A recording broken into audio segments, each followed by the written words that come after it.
The Ghana Union of Traders Association (GUTA) held an inauguration of new executives and an awards night on Friday, the 10th of April 2026 at the Alisa Hotel, Accra, under the theme Celebration of Trade and Commerce Advocacy Journey. Dr. Ernest Sapon, chairman of the event, the Minister for Trade, Agribusiness and Industry, Honorable Elizabeth Ofosu-Adjare, and the founder of the Movement for Change, Honorable Alan Tramanting, in attendance, applauded the association for the good works it has done over the years and for its successes. Dr. Ernest Sapong, in his address, emphasized that the event is not just a celebration but a reflection of resilience, unity, and purpose. He acknowledged the role of the association in trade affairs and encouraged them to keep striving forward. Your continuous support, commitment, and belief in the power of trade have been instrumental in shaping the vibrant commercial landscape we celebrate today. This occasion is more than a celebration, especially being to me. It is a reflection of resilience, unity, and purpose. It is a testament to what we can achieve when we come together for a shared vision as an association. So tonight, we recognize and celebrate the tireless efforts of the men and women who have dedicated their time, energy, and resources to champion the growth and sustainability of our trading community. I also pay tribute to the tireless advocates of trade, commerce, trade and commerce individuals and institutions who have stood firm in promoting the interests of traders across our nation. We hold you in high esteem. Your dedication has strengthened voices, influenced policies, and created opportunities for many. Reflecting on the journey so far, it is clear that we have made significant strides over the years.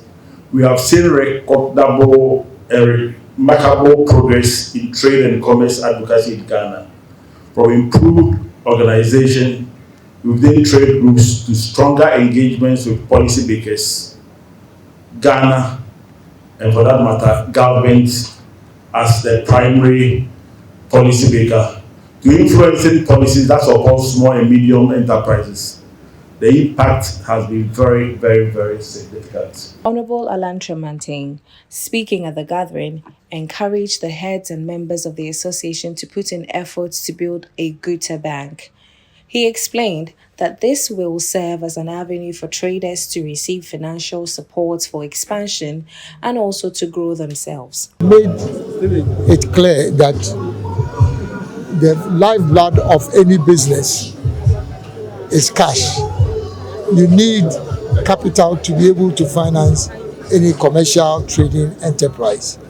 And my proposal is that if they are so powerful as a group with over 5 to 10 million members, then they should be able to work together to establish a privately owned bank and privately managed, just like any other financial institution, using their numerical strength. That will provide the basis for enhancing access to credit for their own members at their own, because if they own the bank, then they can determine their own interest rates.